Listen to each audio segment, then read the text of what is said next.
Assalamualaikum warahmatullahi wabarakatuh. Kaifa halukum anak-anak semuanya? Tidak bosan Ustazah doakan kalian ya. Semoga Allah selalu memberikan kesehatan dan perlindungan untuk kalian semua. Dan semoga Allah juga selalu memberikan kemudahan untuk kalian dalam belajar maupun menghafal. Kali ini ada sedikit cerita buat kalian. Disimak baik-baik ya.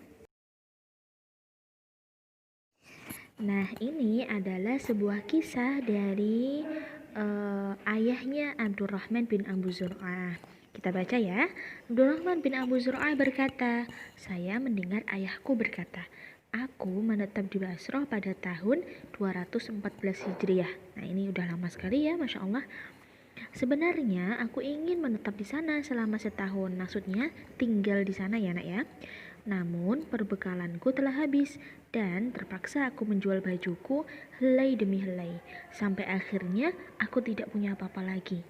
Tapi aku terus pergi bersama teman-temanku kepada para syekh dan aku belajar kepada mereka hingga sore hari. Bayangkan, untuk bisa punya bekal, beliau sampai menjual baju beliau satu-satu. Masya Allah, luar biasa sekali ya perjuangannya. Nah, terus gimana ceritanya selanjutnya? Nah, jadi ketika teman-temanku telah pulang, aku pulang ke rumah dengan tangan yang hampa. Maksudnya, dia nggak bawa apa-apa gitu. Dan cuma minum air untuk mengurangi rasa laparku. Jadi beliau tidak bisa beli makanan. Mungkin perbekalannya habis. Keesokan harinya, teman-temanku datang dan aku pergi belajar bersama mereka untuk mendengar hadis dengan menahan rasa yang lapar. Nah, Masya Allah ya, ini bukan berarti kalau kalian belajar harus gak makan, enggak, kalian tetap makan ya. Ini Ustazah hanya menceritakan indahnya kisah semangat ulama. Kemudian kita lanjutkan. Keesokan harinya, mereka datang lagi dan mengajakku pergi. Aku berkata, aku sangat lemah dan tidak bisa pergi. Mereka berkata, apa yang membuatmu lemah? Kemudian aku menjawab, tidak mungkin aku sembunyikan dari kalian. Aku belum makan apa-apa sejak 2 hari yang lalu. Masya Allah. Bayangkan meskipun beliau tidak makan, beliau Masya Allah semangat sekali. Namun ketika beliau sudah lemah, sudah gak kuat, baru beliau ngomong kalau beliau tidak bisa makan. Kemudian lanjutannya bagaimana? Insya Allah ya, lain waktu saya akan carikan kisah yang lainnya. Tidak ada lanjutannya ini, soalnya saya hanya membaca sampai sini dan tidak ada keterangan selanjutnya. Sepertinya teman-temannya ini juga menolong dong ya. Dan untuk kalian sekarang saatnya belajar. Disimak baik-baik ya. Nah, sekarang kita mulai pembelajarannya. Sekarang kalian buka ya buku fikih kalian. Kita masuk di bagian semester 2 ya. Pada pelajaran pertama dari semester 2.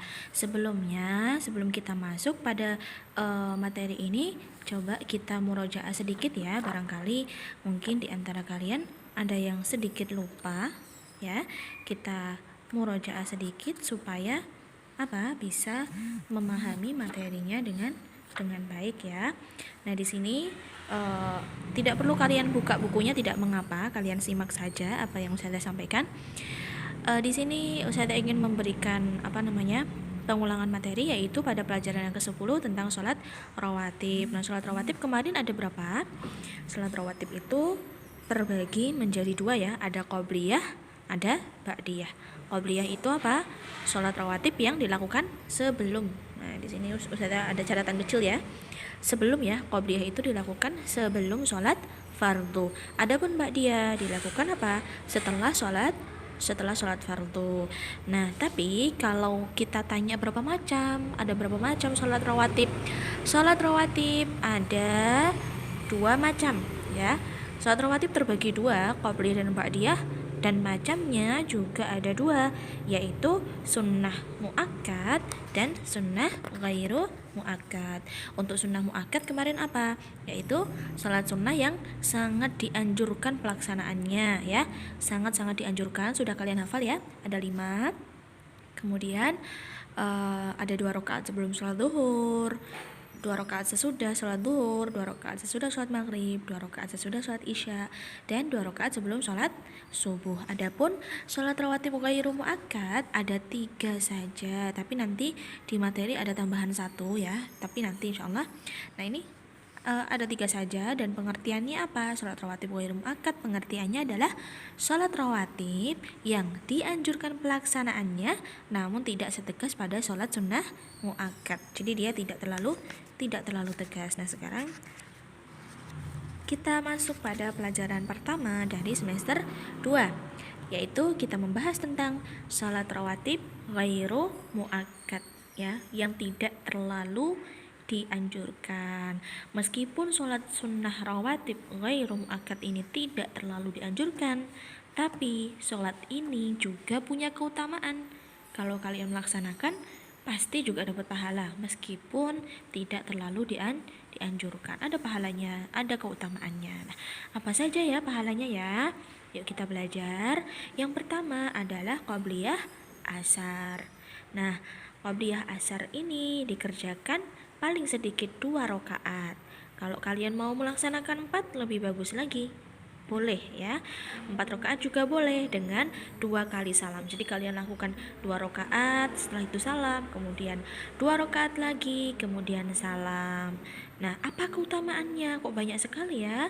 Apa keutamaannya? Keutamaannya adalah apabila kalian mengerjakan sholat qobliyah, maka kalian akan mendapatkan kasih sayang dari Allah.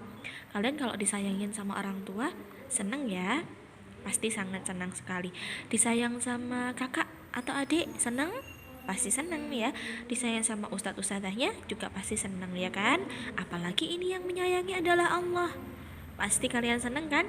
Nah, kalau Allah sudah sayang sama kalian, pasti apapun yang kalian minta sama Allah pasti dikabulkan ya. Bisa dikabulkan berupa langsung dikasih sama Allah apa yang kalian minta, atau kalau belum dikasih di dunia, doa-doa kalian itu akan disimpan di akhirat sebagai simpanan pahala. Nah itu kalau kalian disayang sama Allah seperti itu. Nah ini ada hadis ya, rahimallahu mra'an ya, rahimallahu mra'an shalla qabla al-asri arba'an. Semoga Allah merahmati hamba yang mengerjakan sholat 4 rakaat sebelum sholat asar. Kenapa tuh kok dilakukan sebelum?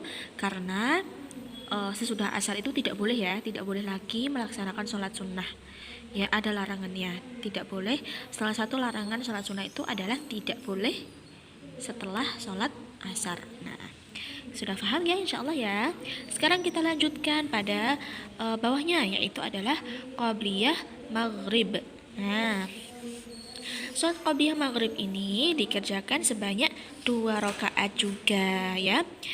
Hadisnya ya, Abdullah bin Mughaffal radhiyallahu anhu meriwayatkan bahwa Rasulullah shallallahu alaihi wasallam bersabda, "Shallu qabla al-maghribi, shallu qabla al-maghribi, thumma qala fi tsalitsati liman syaa."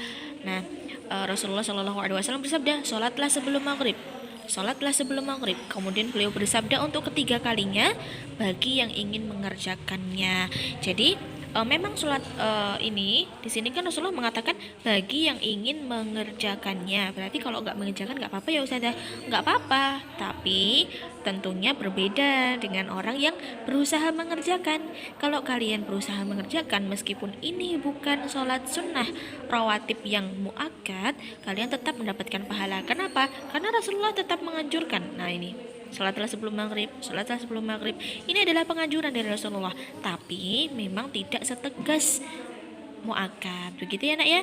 Nah, semoga Allah memudahkan kita ya untuk mengamalkan apa yang kita pelajari. Kemudian ini yang terakhir yaitu, oh ya ternyata ada 3 saja ya nak ya. Maaf saya tadi salah menyampaikan. Kemudian yang ketiga adalah 2 rakaat antara adzan dan iqamah. Ini 2 rakaat setelah adzan dan iqamah ini maksudnya mutlak ya nak ya. Jadi maksudnya kalian tidak meniatkan apa-apa, cuma berniat dalam hati sholat sunnah ada setelah adzan dan iqamah antara adzan dan iqamah itu juga sudah mendapatkan pahala ya.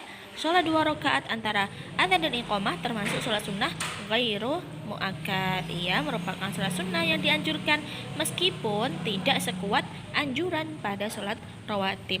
Nah, ini hadisnya sama dari Abdullah bin Mughaffal juga radhiyallahu anhu.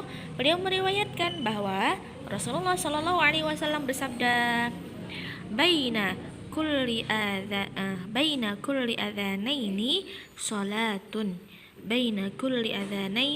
salatun wa qala fi tsalitsati liman syaa. Di antara setiap dua adzan, ya maksudnya adalah adzan dan iqamah, itu ada sholat. Di antara setiap dua adzan itu ada sholat. Nah, lalu beliau berkata yang ketiga kalinya, bagi yang mau mengerjakannya. Jadi kalau kalian tidak mengerjakan tidak mengapa, tapi kita Ustazah ulangi lagi, pahalanya tentunya berbeda dengan orang yang berusaha mengerjakan. Nah, bisa difahami anak-anak? Nah, jadi ini adalah tentang pembahasan sholat rawatib ghairu muakkad. Masya Allah, itu saja ya materi kita. Masya Allah. Nah, nanti kalian mengerjakan ya. Nanti kalian bisa mengerjakan yang Romawi 1 dan 2 ya. Romawi 1 dan 2 ya.